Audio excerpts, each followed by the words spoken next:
요한복음 5장 8절에서 18절입니다. 예수께서 이르시되 일어나 내 자리를 들고 걸어가라 하시니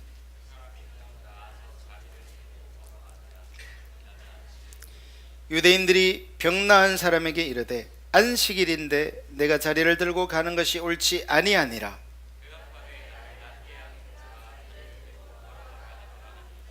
그들이 묻되 너에게 자리를 들고 걸어가라는 사람이 누구냐 하되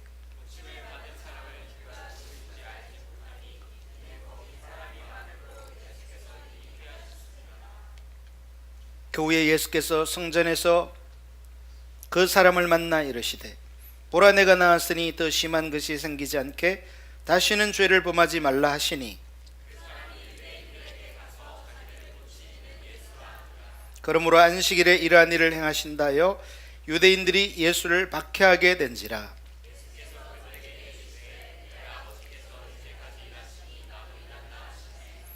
유대인들이 이로 말미암아 더욱 예수를 죽이고자 하니 이는 안식일을 범할 뿐만 아니라 하나님을 자기의 친아버지라 하여 자기를 하나님과 동등으로 삼으심이러라. 아멘. 자, 우리가 지난 시간에 이어서 이 요한복음 5장을 좀 더 살펴보도록 하겠습니다.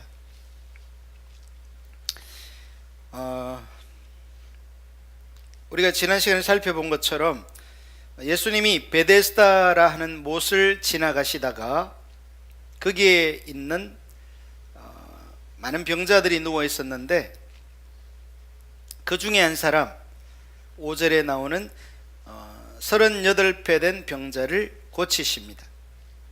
그리고 그날은 오늘 우리가 읽은 것처럼 9절에 보니까 이날은 안식일이니 그랬습니다. 자, 그래서 우리가 이 요한복음을 읽으면서 질문을 던져야 되는데 그게 두 가지입니다. 첫 번째는 왜 예수님은 흔히 사랑의 주님이라고 하는데 지금 베데스다 목가에 누워있는 환자는 수없이 많죠. 수십 명일지 수백 명일지 아니면 수천 명일지 굉장히 많은 환자들이 거기 누워있는데 예수님은 딱 한 사람만 고치셨어요. 예수님을 믿는 사람들도 그렇게 생각하고요, 예수님을 안 믿는 사람들도 그렇게 생각하기 쉬운데 기독교가 뭐냐 그러면 많은 사람들이 기독교는 사랑의 종교다 이렇게 생각하고 대답하는 경우가 적지 않습니다. 여러분, 성경이 만약에 흔히 사람들이 생각하는 것처럼 기독교가 사랑의 종교라고 한다면 사람들이 흔히 생각하는 것처럼 예수님은요 이 요한복음 5장에 있는 그 많은 병자들을 다 고치셨어야 됐어요. 예수님이 사람들이 상식적으로 생각하는 사랑이 많은 분이라면 예수님은 38년 된 병자 한 사람만 고치면 안 돼요. 거기에 지금 절망적인 사람들이 다 누워 있거든요. 그런데 왜 예수님은 한 명만 고쳤냐는 거예요. 여러분, 제가 답을 여러분에게 드린다면 기독교는요 사랑의 종교가 아니에요. 무슨 소리냐? 고린도전서 13장에 사랑이 제일이라고 말하지 않았느냐 이렇게 말할 수 있는데요, 기독교의 핵심은요 예수님이 사랑을 실천하는 분, 사랑을 행하시는 분으로 온 게 아니에요. 예수님의 삶의 모든 사랑을 행하시든 무엇을 행하시든 그 원동력은요 아버지의 뜻을 행하는 거예요. 할렐루야. 그래서 기독교는 뭐라고 말해야 되느냐면 하나님의 뜻대로 행하는 것, 그게 기독교의 핵심이에요. 할렐루야. 이것을 이해하지 못하면 여러분은 기독교의 중심 가치관을 알지 못하는 자들이, 그냥 자의적으로 나름대로 예수님은 사랑이 많은 분, 근데 그건 여러분 생각일 뿐이에요. 여러분, 예수님은 요한복음 3장 16절 우리가 잘 아는 구절을 봐도 하나님이 세상을 이처럼 사랑하사, 하나님도 세상을 사랑한다고 하지 않았느냐 생각할지 모르지만 예수님이 이 땅에 사랑해서 오셨지만 그것이 아버지 하나님의 뜻이기 때문에 오신 거예요. 할렐루야. 이게 가장 성경을 이해할 수 있는 가장 중요한 핵심 포인트예요. 여러분이 성경의 이 가치관을 이해하지 못하면요, 기독교를 도무지 이해할 수 없고 엉뚱한 이해를 가지게 되는 것입니다. 여러분, 기독교의 이 성경에 나오는 용어들이 있잖아요. 이게 굉장히 우리가 상식적으로 생각하는 용어들과 많이 달라요. 굉장히 다릅니다. 성경에 나오는 믿음이라는 말도, 사랑이라는 말도, 은혜라는 말도, 구원이라는 말도 우리가 생각하는 용어와 달라요. 근데 사람들은 그냥 성경을 읽으면서 자기 나름대로 그 단어를 생각하고 그렇게 받아들이는 것입니다. 단적으로 120년 전에 이 서양 선교사들이 한국에 왔어요. 복음을 전했는데 한국 사람들이 복음을 잘 받아들이는 거예요. 세계 어떤 나라보다. 근데 왜 한국 사람들이 이렇게 복음을 잘 받아들이는가? 물론 이제 하나님이 역사하셔서 때가 돼서 이렇게 말할 수 있는데요, 이 한국인의 이 종교 심성 속에 뭐가 있냐면 극락과 지옥 개념이 있어요. 예수님을 안 믿어도 천국과 지옥 개념이 있다고요. 그래서 선하게 살면 천국 가고 악하게 살면 지옥 간다라는 이런 생각들이 다 있는데, 이 선교사님들이 와서 예수님을 믿으면 천국 간다라고 했기 때문에 사람들이 예수님을 받아들인 거예요.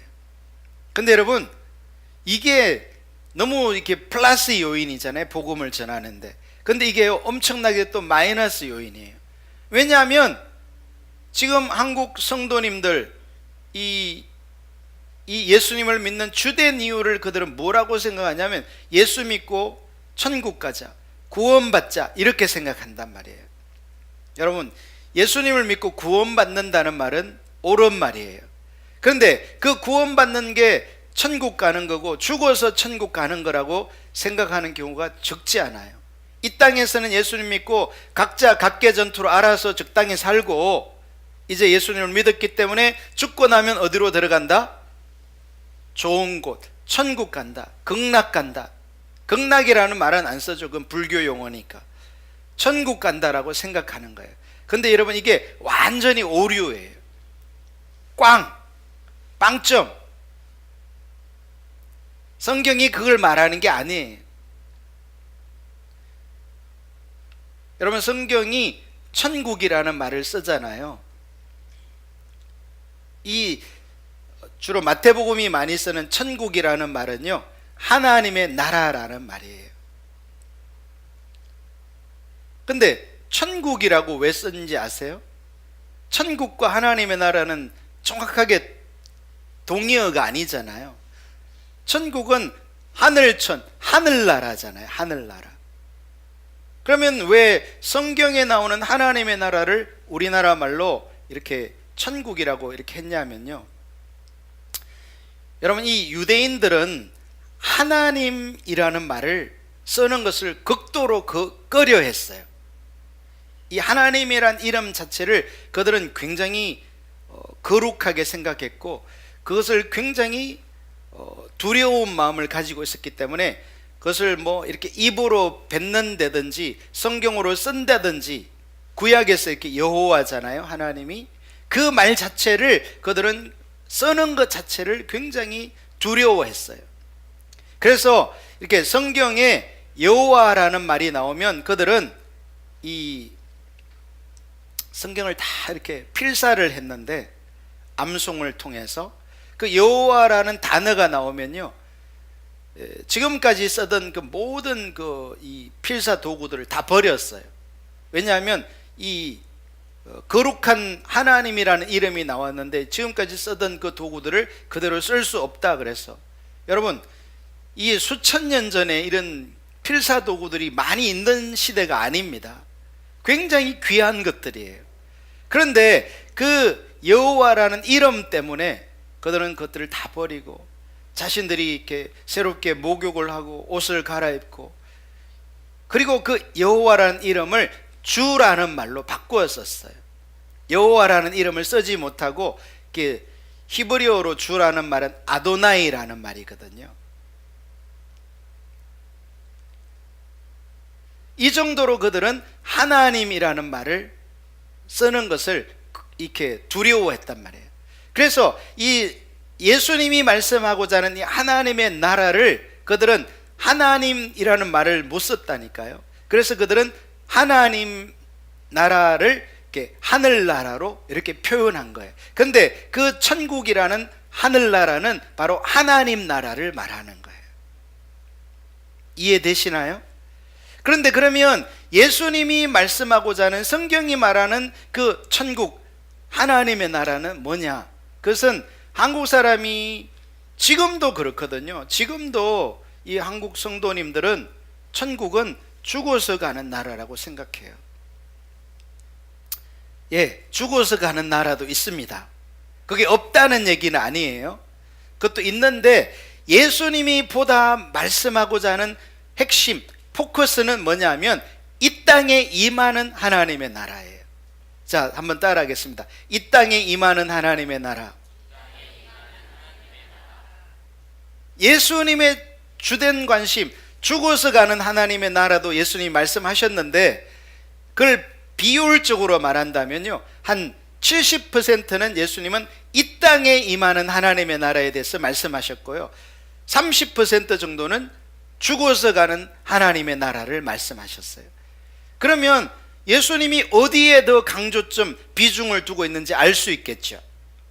예수님은 이 땅에 오시는, 이 땅에 임하는 하나님의 나라에 관심을 가지고 있었던 거예요. 할렐루야. 그리고 예수님을 믿는 자들이 이 땅에서 하나님의 나라 천국을 누리기를 원하셨던 거예요. 자, 그러면 이 땅에 임하는 하나님의 나라는 뭐냐? 요한복음을 얘기해야 되는데 지금 주로 마태복음 가치관을 말하고 있는데요, 이 땅에 임하는 하나님의 나라는 한마디로 말하면 하나님이 통치하신다, 하나님이 다스리신다는 거예요. 하나님이 왕이시다라는 거예요. 여러분, 그래서 우리가 예수님을 믿는 것은요, 이 하나님의 나라가 이 땅에 온 거예요. 즉 하나님의 통치를 받는 백성들이 이 땅에 존재하는 거예요. 그게 천국이에요. 할렐루야. 여러분들이 예수님을 믿으면서 이 땅에서 하나님의 통치를 받고 하나님이 다스리고 하나님의 생명으로 역사하는 것을 경험하지 못하면요, 어떻게 보면 그 신앙은 가짜라고 말할 수 있어요. 그래서 오늘날 이 성도들이 가지고 있는 이 신앙 개념은요, 굉장히 왜곡되어 있는 거예요. 그러다 보니까 이제 점점 뭐가 발달하냐면, 여러분, 사람들은 이 땅에서 잘 먹고 잘 살려는 마음이 있어요. 여러분, 이 땅에서 잘 먹고 잘 살고 편히 살고 행복하게 살고자 하는 마음이 있어요, 없어요? 그걸 굳이 말해야 됩니까? 우리가 다 강력하게 가지고 있는 거죠. 근데 하나님의 나라는 우리가 이 땅에서 하나님의 백성 되는 거지만 이 땅에 소망을 두는 그 가치관이 아니에요. 하나님의 나라는 이 땅에서 하나님의 나라가 이루어지지만 이 세상을 따라가는, 이 세상의 풍조와 휩쓸리는 그런 신앙이 아닌 거예요. 우리들은 예수님이 통치하는 나라, 예수님이 왕이 되어 다스리는 나라 백성이기 때문에 이 땅에 사는 동안에도 이 땅의 가치관을 따라가는 자들이 아닌 것을 말하고 있고, 그것을 동의하고 믿는 자들이 예수님을 믿는 거예요. 할렐루야. 그래서요, 이게 근본적으로 기독교가 말하는 것은 사람들이 생각하는 것과 많이 달라요.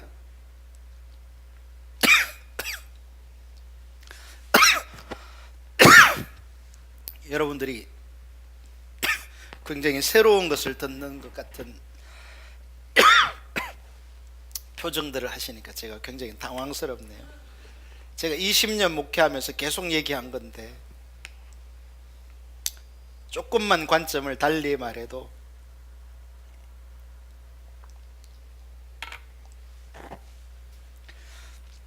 여러분, 우리가 이 성경이 말하는 이 하나님 나라를 분명히 이해해야 요한복음을 이해할 수 있어요.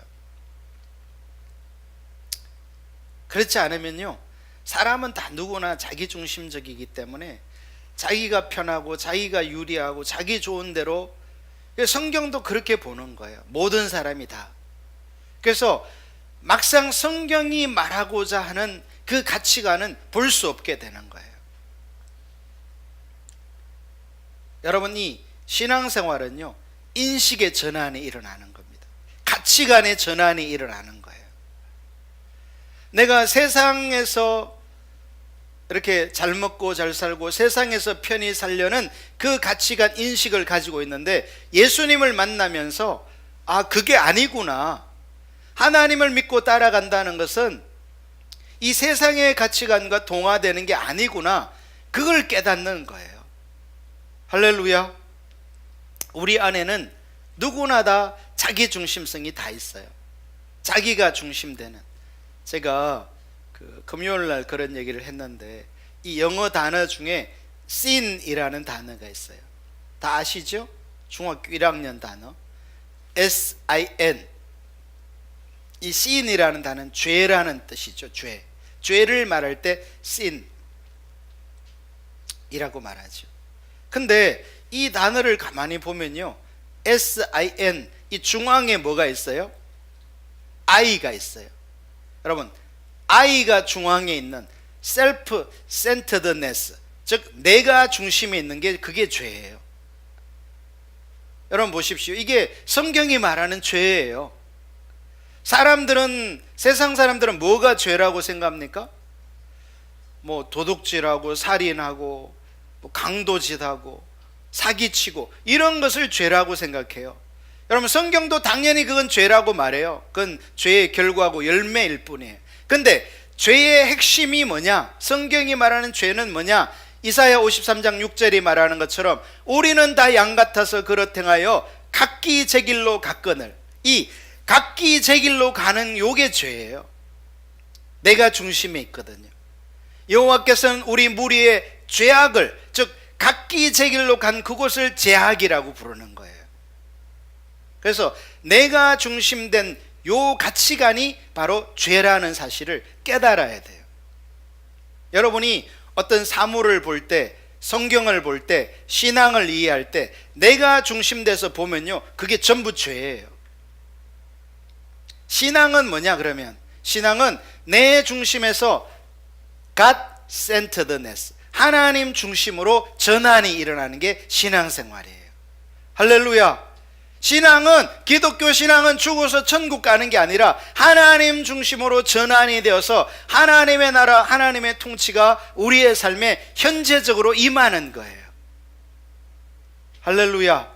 이 말이 좀 어렵게 안 들렸으면 좋겠어요. 여러분, 이것이 신앙이기 때문에 예수님을 보면요, 예수님은 철저하게 하나님의 뜻대로 행하려고 하나님의 뜻을 순종하는 삶을 살고 계세요. 할렐루야. 여러분, 예수님은 이 땅에 왜 오셨느냐? 첫 번째 창세기에 나오는 아담이 하나님 중심의 삶을 실패하여 그가 죄를 짓고 이 인류에게 죄의 원조가 되었는데, 그 삶을 돌이키려고 오신 거예요. 그래서 예수님은 자기 중심을 철저히 거부하고 하나님 중심의 삶을 사심으로써 인류에게 구원의 길을 여신 거예요. 아멘. 여러분, 그래서 우리가 예수님을 믿는 것은요, 다른 게 아니에요. 예수님을 믿는 것은 내 중심을 버리고 하나님 중심으로 살겠다는 것이에요. 거기에 생명이 임하는 거예요. 근데 사단은 끊임없이 저와 여러분으로 하여금 너 중심이 되라는 거예요. 여러분, 마귀가 하는 모든 유혹의 그 배후에는요, 이 자기 중심이 있어요. 모든 죄의 배후에 자기 중심이 있다는 거예요. 그런데 예수님은 달라요. 예수님은 지금 이 베데스다 목가에 있는 수많은 환자들이 거기 지금 신음하며 소망 없이 누워 있는데, 예수님은요, 딱 걸어가서 딱 한 명 앞에 서더니 그 사람에게 낫고자 하느냐 하시고는 일어나 자리를 들고 걸어가라 한마디 하셨어요. 그리고 그 사람은 치유돼 버렸어요. 자, 그러면 말씀 한마디로 사람을 치유할 수 있는 분이라면 여러분이 지금 다 환자라고 생각해 봐요. 중환자, 소망이 없는.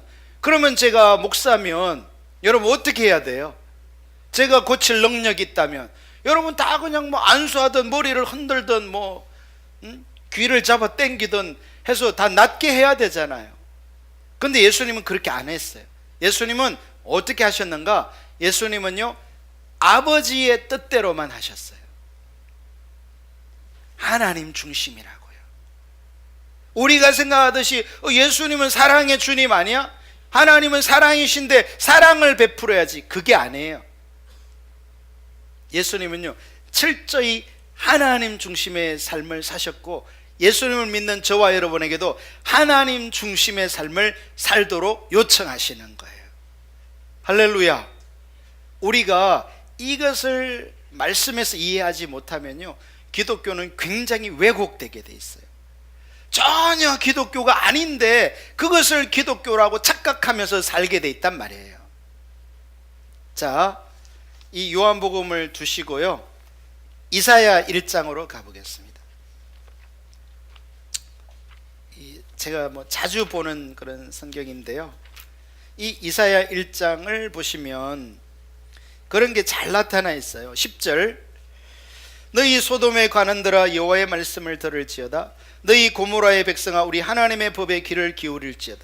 여기 지금 10절에 보면 물론 이사야 선지자가 하나님의 말씀을 받아서 선포하는 내용이에요. 그러면 하나님께서 그 당시에 이스라엘 백성들을 향해서 뭐라고 부르고 있어요? 지금 두 가지 칭호로 부르고 있죠. 하나는 소돔에 관한들아 고모라의 백성아. 여러분, 소돔과 고모라는 어떤 성입니까? 하나님께서 하늘에서 불을 내려서 멸망시켜버린 도시예요. 아주 그냥 예수님을 안 믿는 사람도 다 알만한 그런 이름의 도시죠. 소돔과 고모라. 하늘에서 유황 불이 내려서 멸망당한 도시. 자, 그런데 지금 이 이사야 선지자 시대에 이스라엘 백성들을 향해서 하나님께서 뭐라고 부르고 계세요? 소돔에 관한 고모라의 백성이라고 칭하고 있다는 거예요. 여러분, 소돔과 고모라서가 불에 의해서 멸망당했는데 왜 불에 의해서 멸망당했을까요? 죄 때문에 그래요. 그러면 지금 하나님께서 보시기에 이스라엘 백성들은 죄 가운데 있다는 얘기죠. 명백하게. 할렐루야. 자, 그런데요, 그거는요 하나님이 보시는 거예요. 그러면 정작 이스라엘 백성들은 어떤 모습인지를 보십시오. 11절, 여호와께서 말씀하시되 너희의 무수한 재물이 내게 무엇이 유익하뇨? 자, 이스라엘 백성들은 지금 하나님 앞에 재물을 어떻게 바치고 있다는 거예요? 무수한 재물을 바치고 있어요. 하나님은 죄인이라고 규정하고 있는데 그들의 이 땅에서의 모습은요, 하나님 전에 나아갈 때 무수한 재물을 바치고 있어요.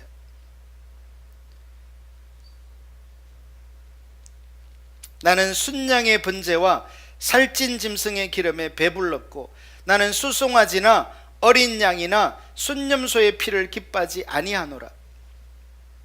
여러분, 원래 유대인들은 이 성전에 나아갈 때 빈손으로 나아가지 못하도록 율법에 규정했어요.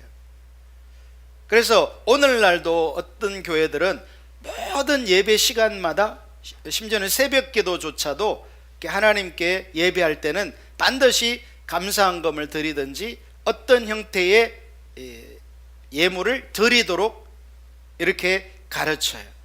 왜냐하면 율법에 그렇게 규정하고 있기 때문에. 근데 여러분, 여기 지금 11절을 보면요, 이 지금 하나님이 소돔과 고모라의 관원이요 백성이라고 칭한 최악의 상태의 사람들을 칭한 거거든요. 그것은. 근데 그들의 이 외적으로 드러난 신앙의 모습은요, 뭐 11조 드리기 어렵다 이런 차원이 아니에요. 그들은 엄청나게 많은 물질을 하나님 앞에 드리고 있는 거예요.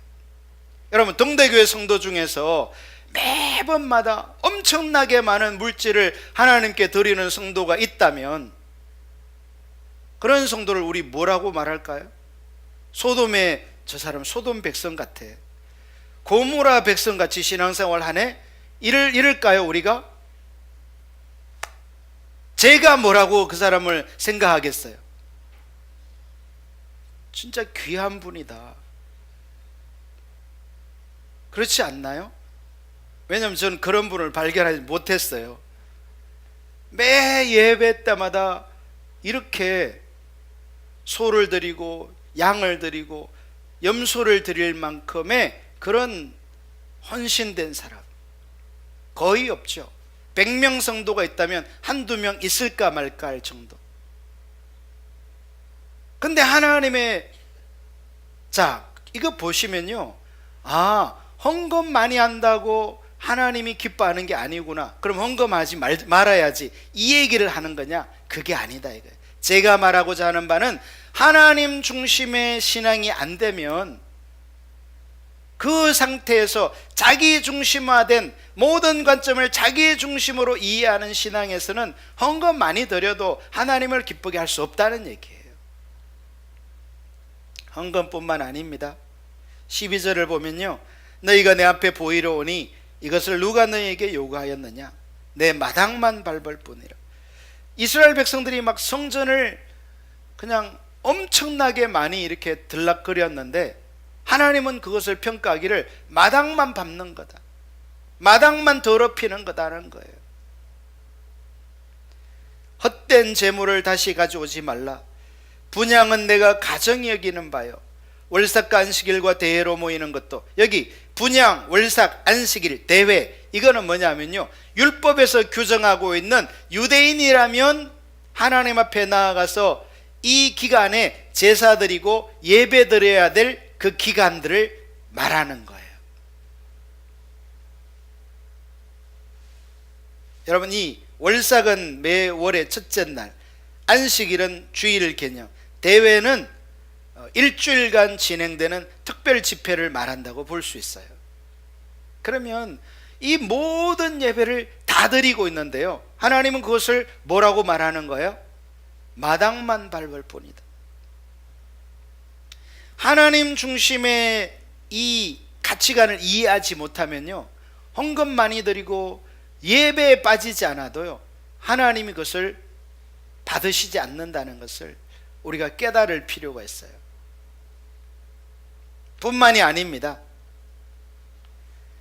15절을 보시게 되면 너희가 손을 펼 때에 내가 눈을 너희에게서 가리고 너희가 많이 기도할지라도 내가 듣지 아니하리니. 여기 보시면 너희가 손을 펼 때에 유대인들은요, 기도할 때 손을 이렇게 펴고 기도했어요. 하늘을 이렇게 우러러보고. 보기는 엄청 좋죠. 거룩해 보이잖아요. 손을 펼 때는 기도할 때를 말하는 거예요. 근데 그 기도를 조금 했다는 거예요? 많이 기도했다는 거예요? 많이 기도할지라도 내가 듣지 아니하리니 라고 했기 때문에 유대인들은요, 엄청나게 기도 많이 했어요. 자, 그러면 정리하면 헌금 많이 드리지, 예배 시간이라는 예배는 빠지지 않고 나오지. 여러분, 동대교회 성도들 대부분 주일날 한 번 오시잖아요, 일주일에. 그러면요, 이들의 신앙생활 여러분이 따라갈 수 있어요? 이들의 헌금생활 따라갈 수 있나요? 이들의 기도 여러분 따라갈 수 있나요? 우리 중에 최고로 잘하는 사람이라 하더라도 이 지금 소돔에 관은 고모라의 백성이라고, 이 악한 자들이라고 부르는 이 사람들의 신앙을 반에 반도 못 따라가요. 자, 보십시오. 아무리 외적으로 드러난 행위를 잘해도요, 이 하나님 중심의 신앙을 못 배우면요, 이렇게 돼버리는 거예요. 자, 그러면 오늘날 한국 성도들이 외적으로 드러나는 것도 이 악하다고 칭함받는 성도들만 못하죠. 그러면 그들의 신앙에서 하나님 중심이 되어 있느냐? 그렇지 않아요. 철저하게 자기 중심이에요. 얼마나 자기 중심인지 몰라요. 그래서 성경이 아무리 신앙이 뭔지를 얘기해줘도 들을 기가 없어요. 볼 수가 없어요. 그래서 영적 소경이고 영적 귀가 먹었고 마음은 닫혀 있는 거예요. 여러분, 요한복음 5장의 바리새인들을 예수님이 강력하게 책망하시거든요. 그런데 오늘날 우리들의 신앙은요, 그 이상이면 이상이지 그보다 나은 모습이 없다는 사실을 사람들이 깨닫지 못해요. 신앙이 이 하나님 나라 백성되는 하나님 중심인 것을 깨달아야 출발이 되는 거예요. 할렐루야. 아, 성경이 말하는 게 하나님 중심적인 삶을 말하는구나. 이것을 깨달아야 되는데 사람들은 그것은 보지 못한 채 기독교를 이용해서, 이용이라는 말은 안 써요. 기독교를 통해서 내가 이 땅에서 잘 먹고 잘 사는 그게 신앙인 줄 알아요. 여러분, 그것은 샤머니즘적이요, 불교적이요, 그것은 유교적인 기독교와는 전혀 상관없는 얘기예요. 여러분, 기독교는 일반 종교와 이 길을 완전히 달리하는 거예요. 기독교는 처음부터 신앙생활은 하나님 중심적인 거고, 예수를 믿는 것도 너의 자기중심을 포기하고 예수님이 너의 삶의 왕이 되는 거다, 그것을 말하는 거예요. 할렐루야. 여러분, 저와 여러분이 제가 지금 말하는 이 사실을 분명하게 믿으면요, 삶이 급진적으로 바뀌어버려요. 예수님의 진짜 제자가 돼버리는 거예요. 할렐루야. 그런데 사람들이 이 세상을 포기하기 싫으니까, 자기 중심을 놓치기 싫으니까 각자가 보기에 좋은 종교를 만들어내는 거예요. 여러분, 그건 성경이 말하는 기독교가 아니에요. 하나님 앞에 서는 날 엄청나게 책망받을 수 있어요. 어쩌면 구원을 못 받을 수도 있어요. 분명하게 아셔야 돼요. 기독교는 하나님이 내 중심이 되는 거예요. 다시 말해, 하나님이 말씀하시는 대로, 하나님의 뜻대로 하는 거예요. 할렐루야. 내가 가는 것도 하나님의 뜻대로, 내가 오는 것도 하나님의 뜻대로, 모든 것을 하나님 중심화되어 있는 게 기독교 신앙이에요. 내가 중심에 있는 그게 성경이 말하는 죄라는 사실을 깨달을 수 있기를 예수님의 이름으로 축복합니다. 이 사실을 깨닫기가 쉽지는 않겠지만 여러분, 이게 성경이 우리에게 말하는 바예요. 그러면 예수님은 어떤 분이냐? 예수님은 철저하게 하나님 중심의 삶이 뭔지를 보여주는 분이세요. 자, 요한복음 5장으로 갑니다. 제가 아까 두 가지 질문을 했죠. 왜 예수님은 38년 된 병자 한 사람만 고쳤냐? 거기 지금 수많은 중환자들이 다 누워 있는데, 물론 어쩌면 이 38년 된 환자가 제일 중한 사람일 수도 있어요. 그건 알 길은 없지만, 그래서 제일 중한 사람을 고쳤는지는 알 길이 없지만, 그래도 다른 사람의 입장에서 지금 다른 사람들 다 전설 믿고 지금 거기 누워 있는 거 아니에요? 그러면 하나님이 단순히 사랑의 하나님이라면 다 고쳐야 맞는데, 하나님은요, 사랑 이전에 주권자이세요. 다시 말해, 하나님 마음대로, 하나님의 뜻대로 하시는 거예요. 여러분, 우리가 하나님이 주권자라는 이 사실을 깨달아야 이 하나님을 믿을 수 있게 돼요. 여러분, 하나님은요, 하나님의 뜻대로 행하세요. 하나님은 사람의 뜻대로 행하시는 분이 아니에요. 할렐루야. 하나님은 김청길 목사의 뜻대로 행하는 것도 아니고, 하나님은 여러분의 뜻대로 행하는 게 아니에요. 하나님은 하나님의 뜻대로 행하셔요. 이것을 이해하는 것이 기독교를 이해하는 핵심 가치관이에요. 예수님은요, 그래서 하늘 보좌를 버리고 이 땅에 오시는 것도 아버지의 뜻대로, 십자가를 지고 죽으시는 것도 그것이 아버지의 뜻이기 때문에 죽기까지 복종하시고 순종하시는 거예요. 그러시면서 우리에게도 그와 같은 신앙생활을 하도록 요구하세요. 자, 그러면 여기까지 설명하면요, 참 신앙생활 어렵네, 그거 어떻게 그렇게 할 수 있지? 이렇게 생각 들 수도 있어요. 여러분, 저와 여러분이요, 이 하나님 중심의 신앙생활을 배우면요, 우리의 삶 속에 하나님이 오셔서 역사하시게 돼요. 우리의 삶 속에 하나님이 생명으로 일하시게 돼요. 할렐루야.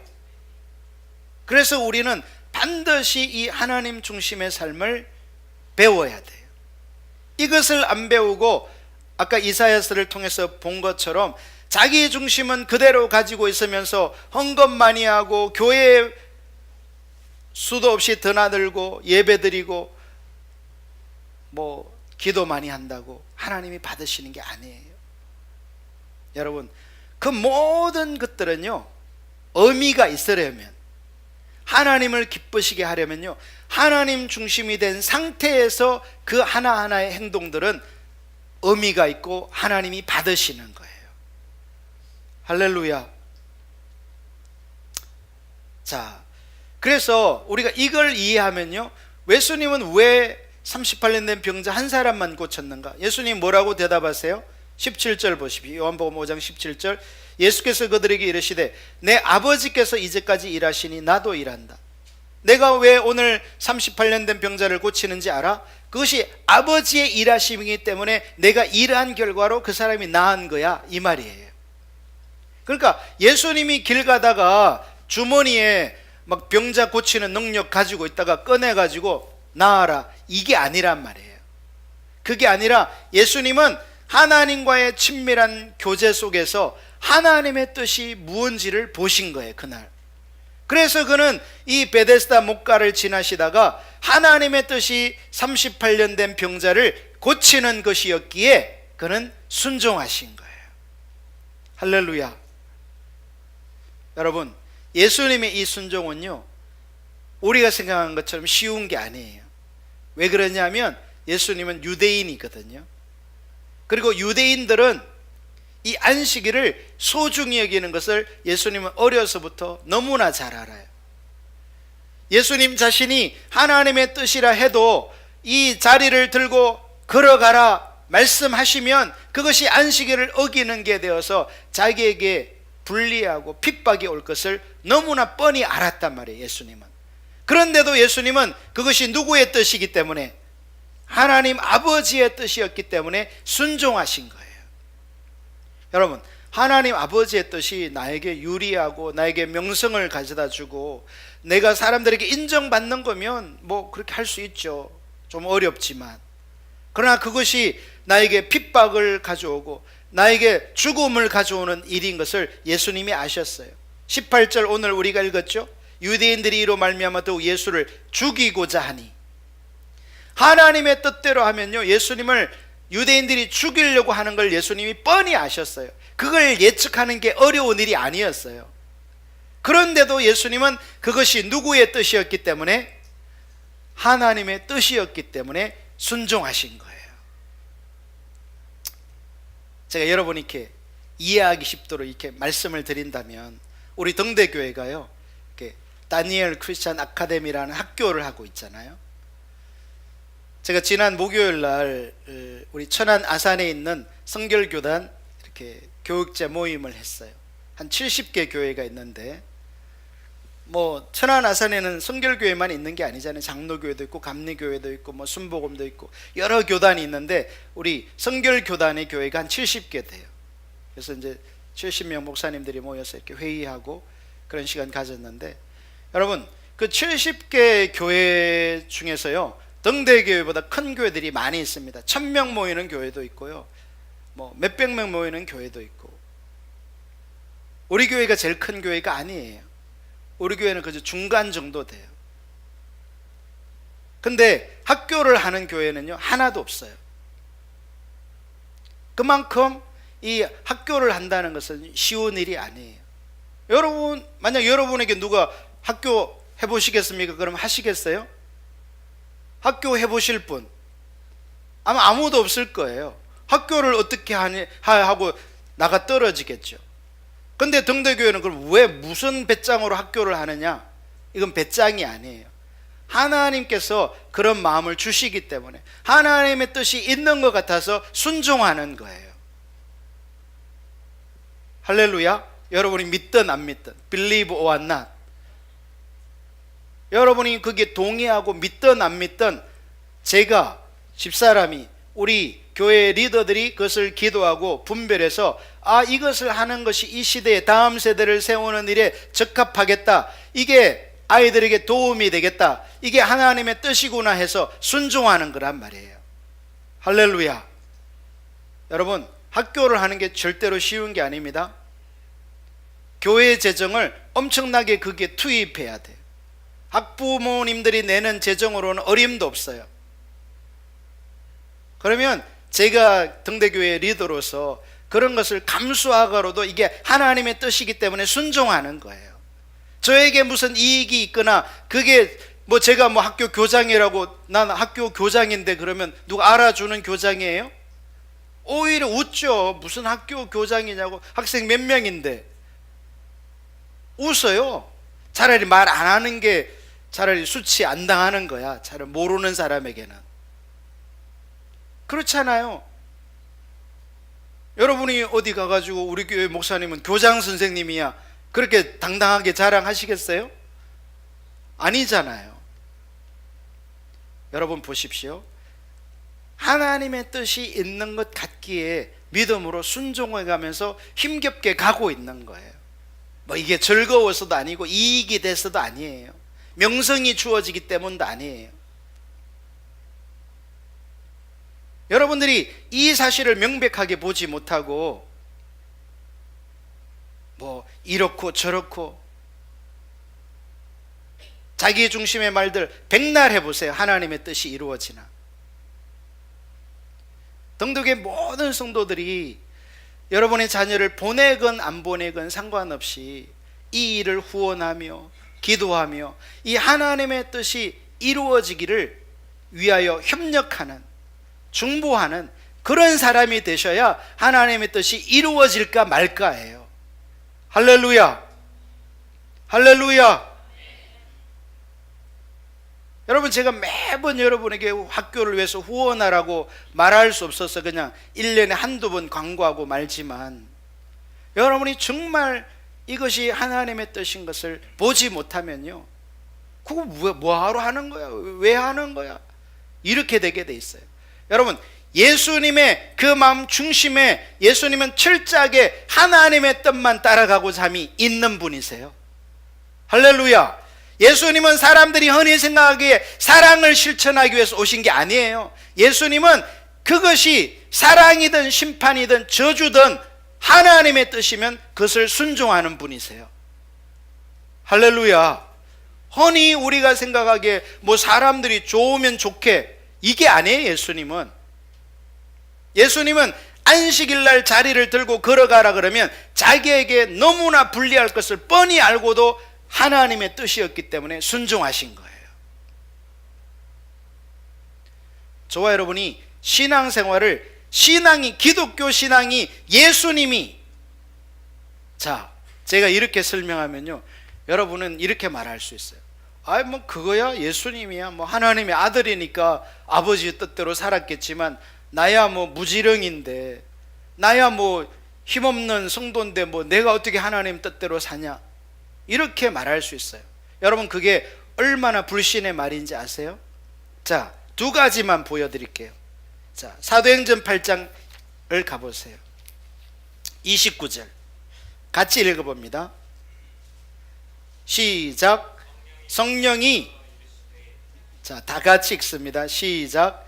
성령이 빌립더러 이르시되 이 수레로 가까이 나아가라 하시거늘. 한 절만 읽어서 여러분이 잘 모르게 수도 있을 것 같은데 26절도 한번 읽어봅니다. 시작.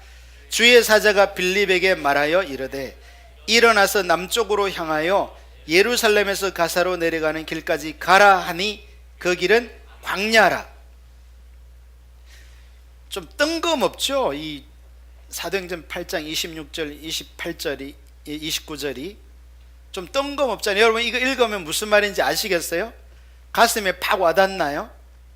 잘 모르시겠죠?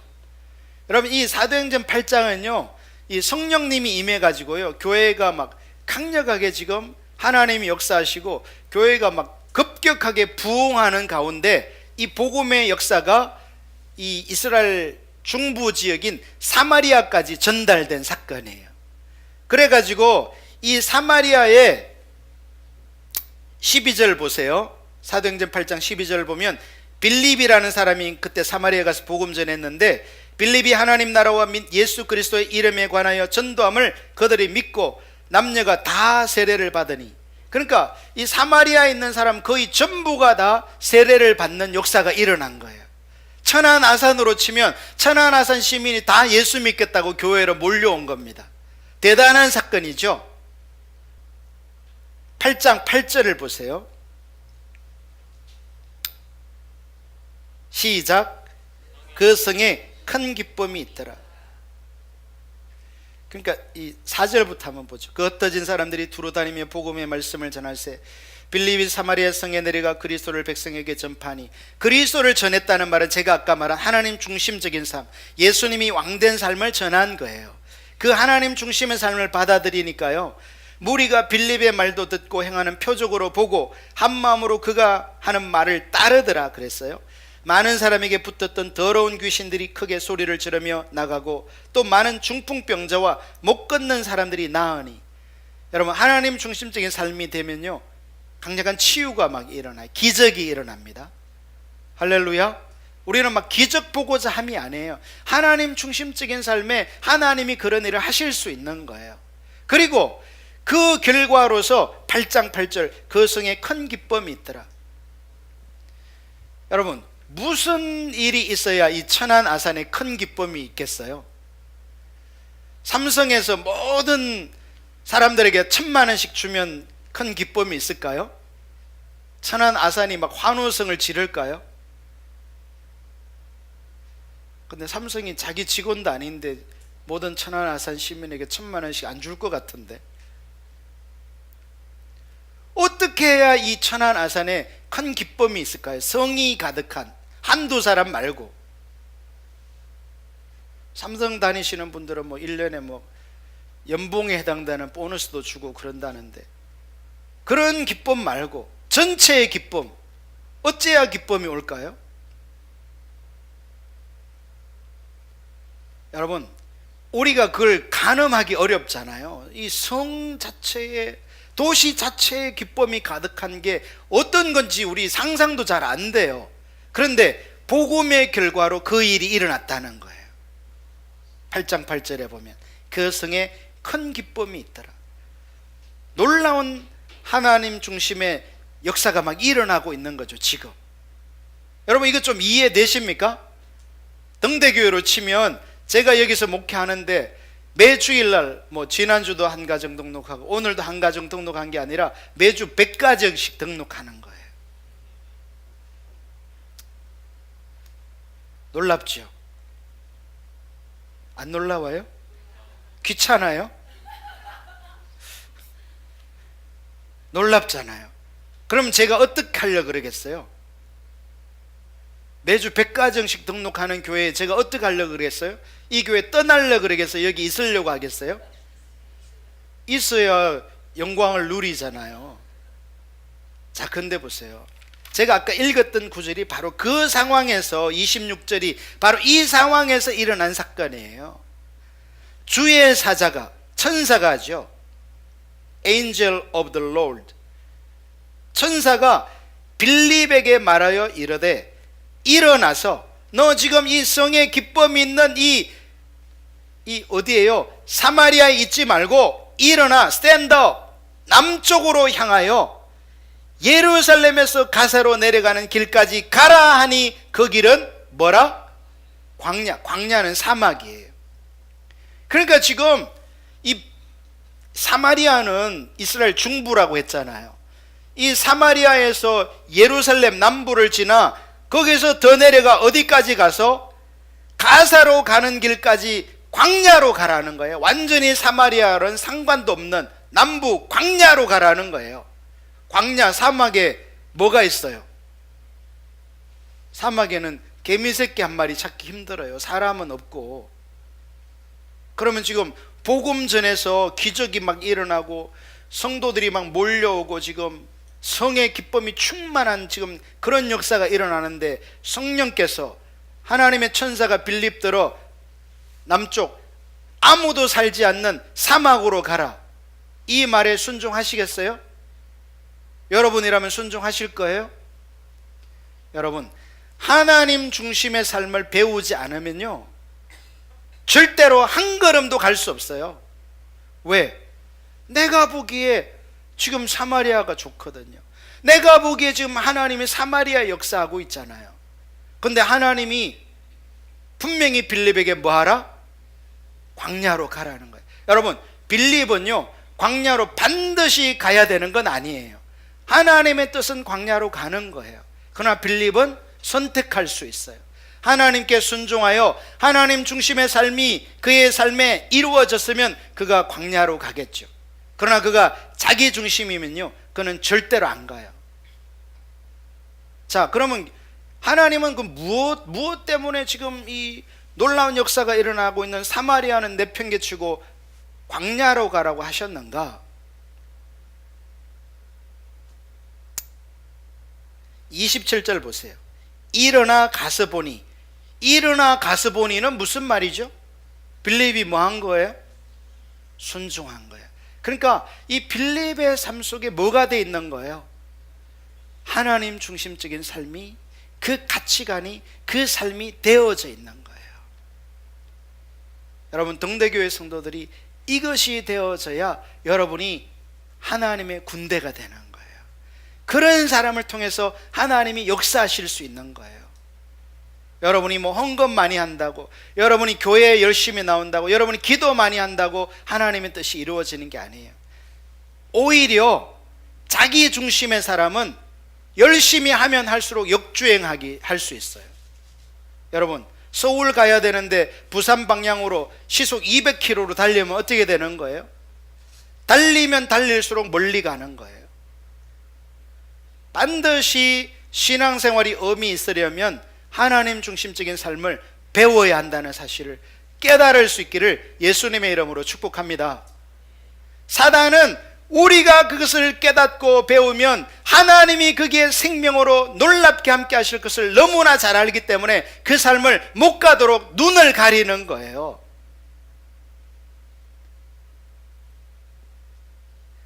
일어나 가서 보니 에디오피아 사람 곧 에디오피아 여왕 간다게의 모든 국고를 맡은 관리인 네시가 예배하러 예루살렘에 왔다가 돌아가는데 수레를 타고 선지자 이사야의 글을 읽더라. 여러분, 이 네시가 지금 에디오피아의 고위 관리예요. 이 사람이 광야를 지나가는 일이 항상 있어요? 요때만 있어요? 여러분 생각에는 항상 있을 것 같아요? 2000년 전에 여러분 이 날만 있는 거예요. 하나님의 때, 제가 늘 설명하던 카이로스의 시간이죠. 하나님이 바로 그 시점. 근데 하나님이 바로 그 시점에 지금 사마리아의 강력한 부흥이 임한 그 빌립에게 말씀하시는 거예요. 하나님의 뜻을 이루시려고.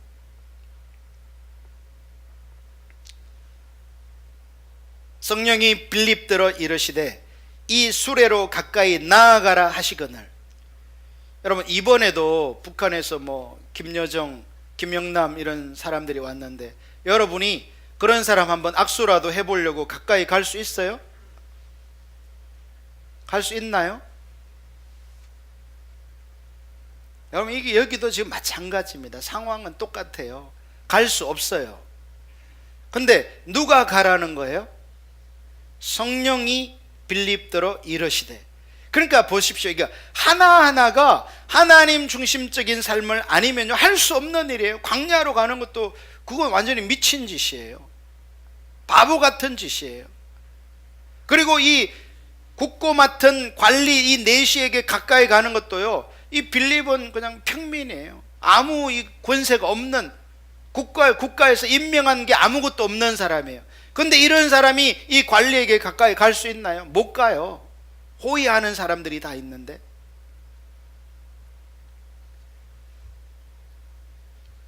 (30절) 보십시오. 빌립이 달려가서. 빌립은요 참 성경이 놀랍습니다. 하나님이 말씀하시면 뭐예요? 가라 그러면 가고, 가까이 가라 하면 달려가고.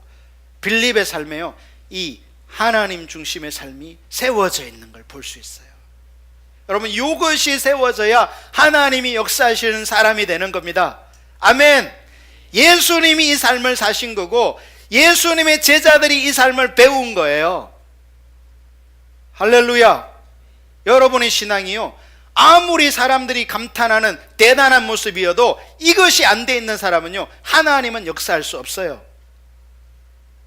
이걸 깨달으셔야 돼요. 빌립이 달려가서 선지자의 이사야의 글 읽는 것을 듣고 말하되 읽는 것을 깨닫느냐? 대답하되 지도해 주는 사람이 없으니 어찌 깨달을 수 있느냐 하고 빌립을 청하여 수레에 올라 같이 앉으라 하니라.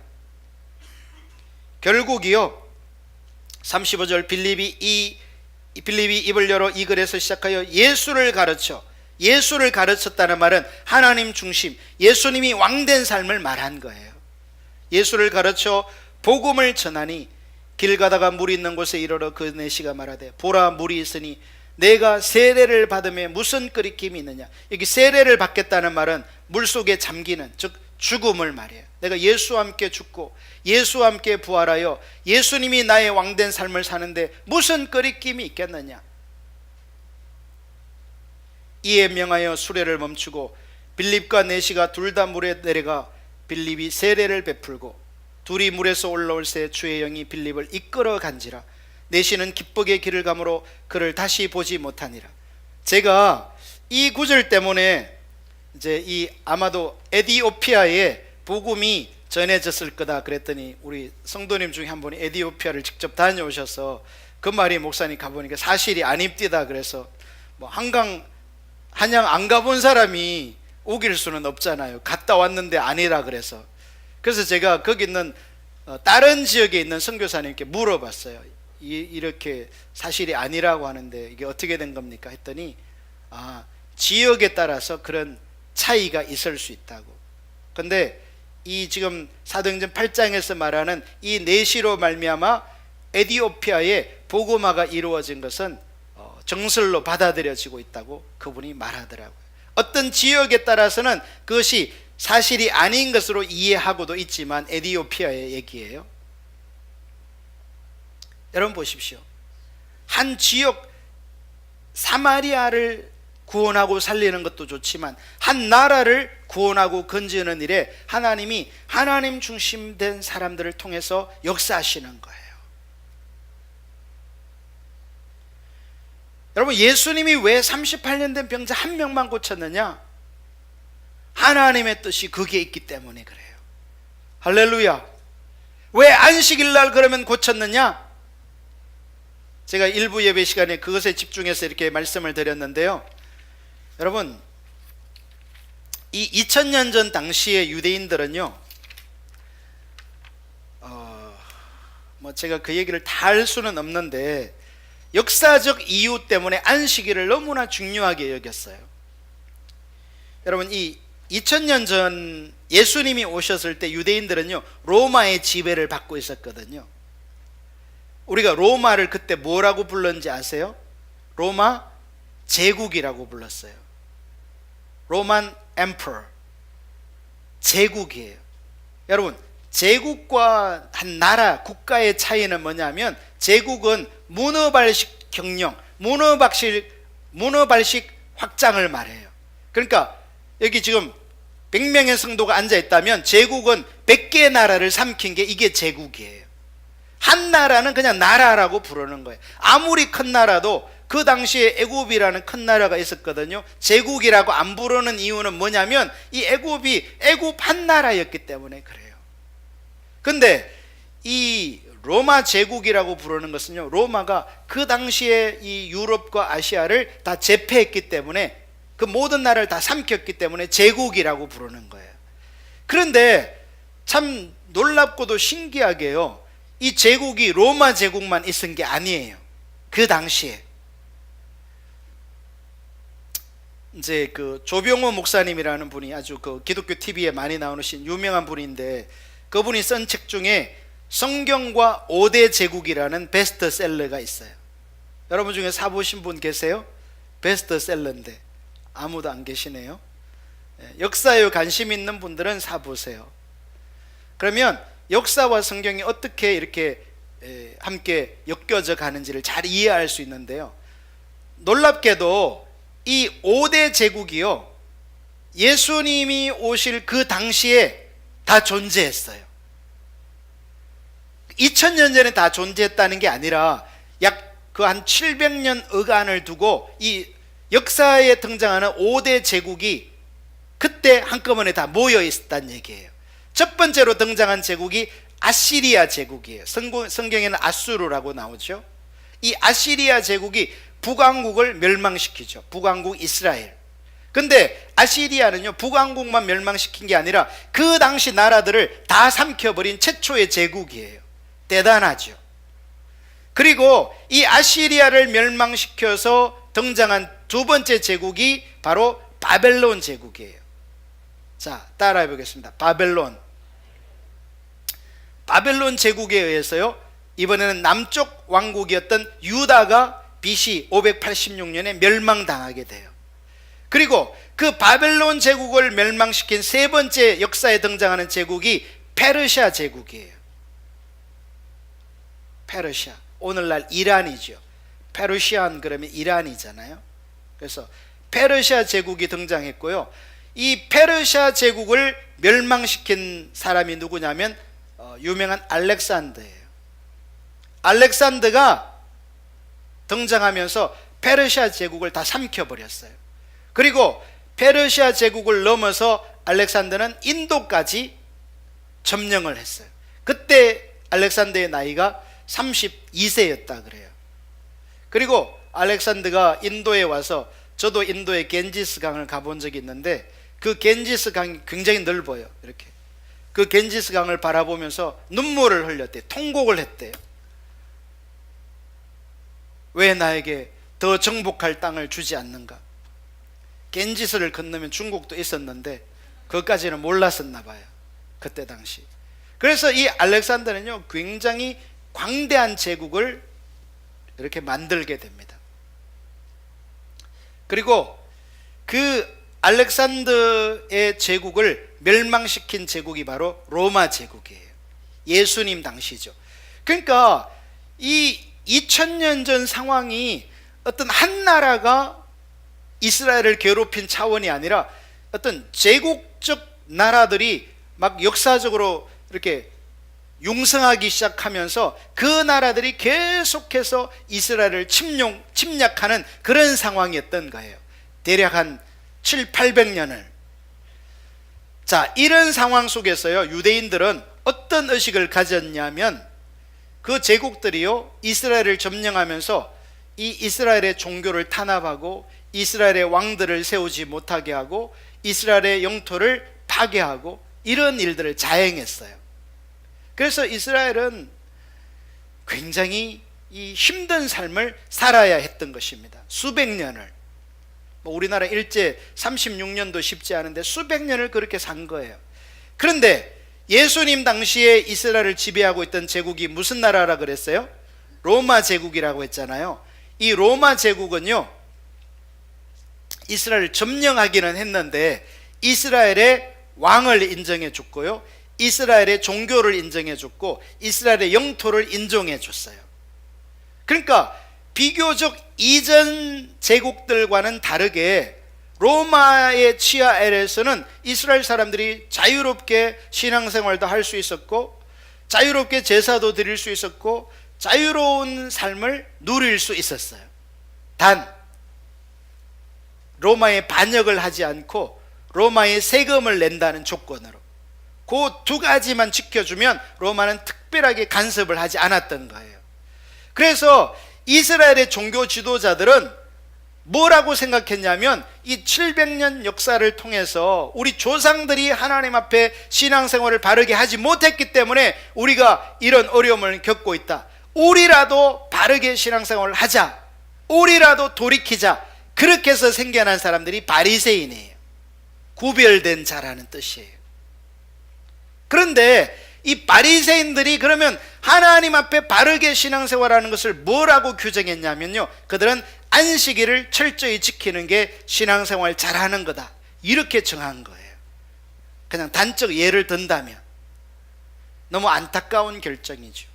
그들이 그런 어떤 각성을 해서 우리가 하나님을, 인격체 하나님을 버리고 하나님을 떠나서 이렇게 된 거고, 우리가 하나님을 아는 자리로, 하나님을 사랑하는 자리로 돌이키자라고 결정했으면 좋았을 텐데, 그들이 율법의 규정을 철저히 지키는 것으로 그들의 신앙을 회복하자 했던 거예요. 그리고 그런 결과로서 이 유대인들은요, 그러면 안식일을 잘 지키는 게 뭐냐, 그것을 따지기 시작한 거예요. 질문하기 시작한 거죠.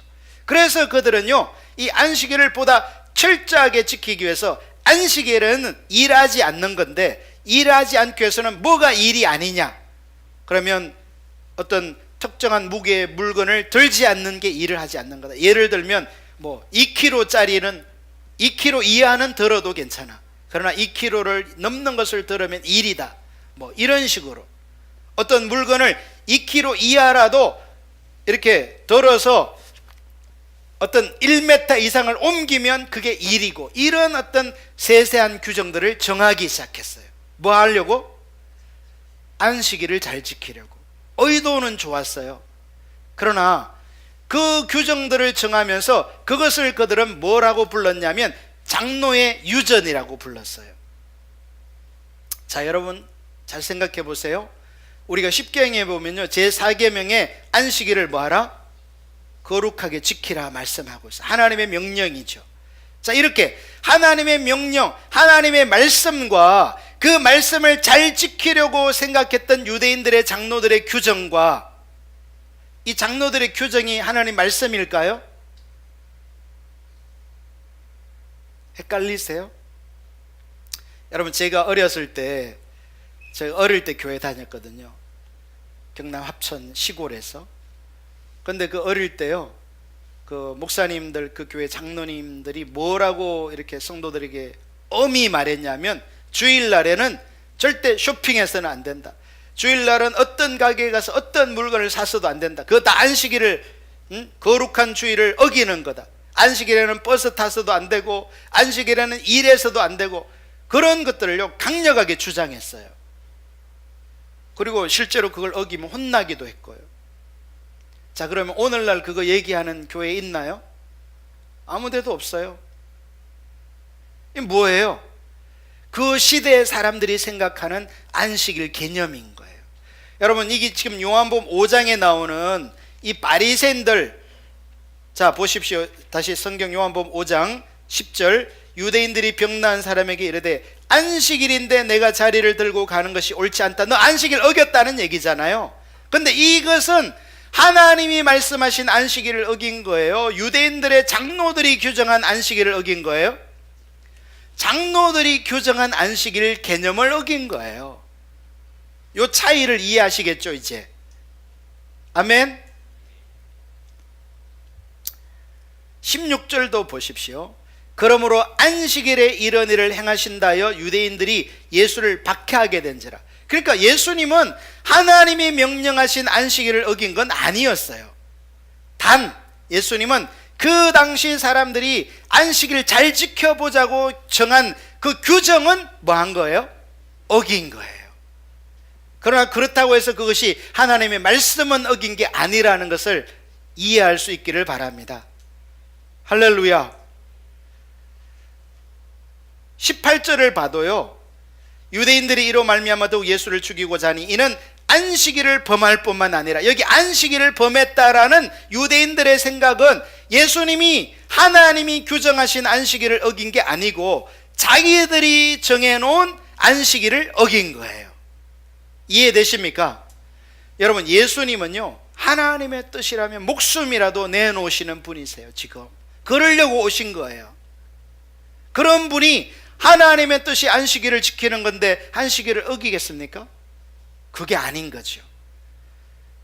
유대인들이 이해하지 못했던 것은 뭐냐면, 자기들이 그런 역사적 배경 아래서 신앙생활을 제대로 하지 못하고 핍박받고, 여러분 제가 시간 없어서 얘기 못했는데요, 이 알렉산더 사후에 4명의 장군들이 이렇게 나라들을 나누어서 통치했는데요, 그 중에 한 장군은요, 이 유대 땅에 와서 이 유대인들이 제사 드리는 것을 철저히 금하고요, 안식일을 지키는 걸 철저히 금했어요.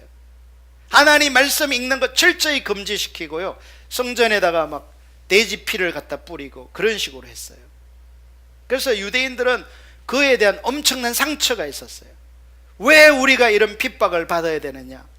우리가 안식일을 제대로 안 지키고 하나님의 율법의 규정을 어겼기 때문에 이렇게 됐다라고 생각해서 그들은 그런 규정을 만든 것이었지만, 그들은 성경이 말하는 본질적 영역으로 돌이키지는 못했던 거예요. 그들은 의식을 중요하게 생각했던 거죠. 여러분 이해하십니까? 의식은요, 제가 아까 이사야 1장에서 보여드린 것처럼 의식은 산더미처럼 많이 해도 본질로 돌이킴이 없는 의식은 하나님께 연락될 수 없어요. 유대인들은 그걸 몰랐던 거예요.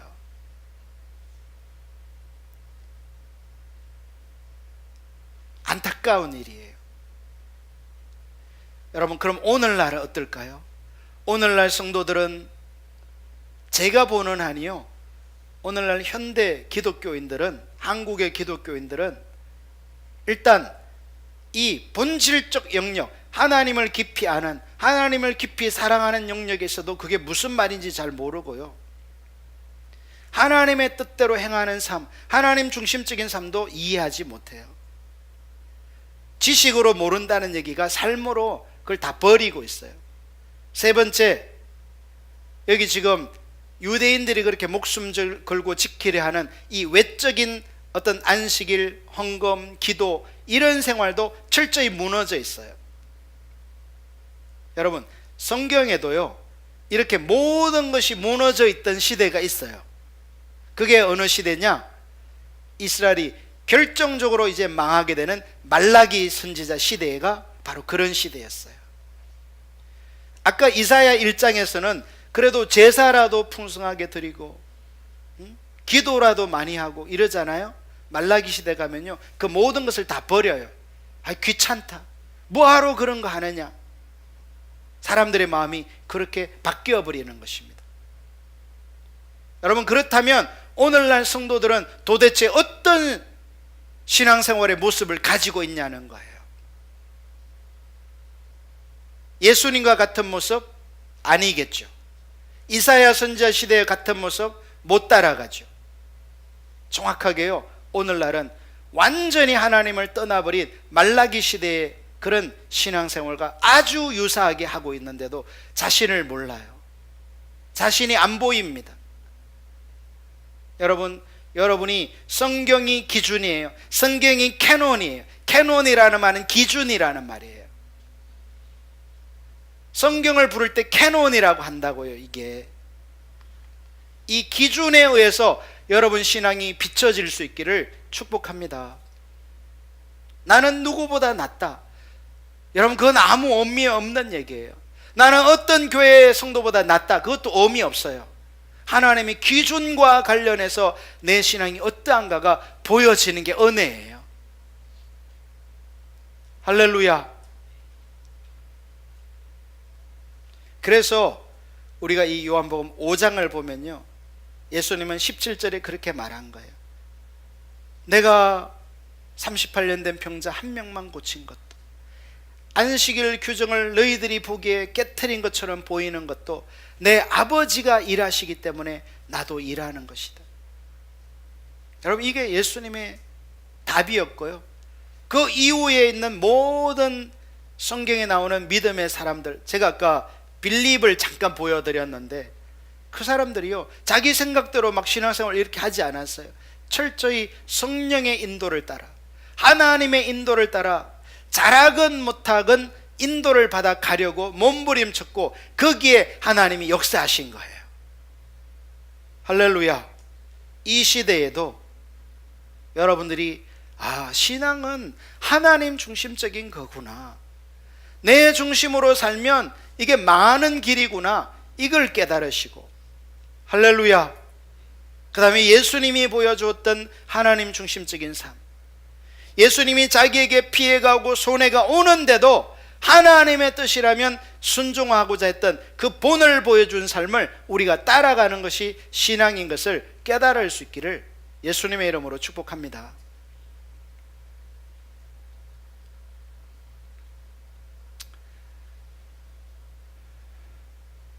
사실 이 요한복음 5장을 가지고 새벽기도 시간에 몇 달 동안 살펴보면서 제 눈에 이게 더 선명하게 보이는 것 같더라고요.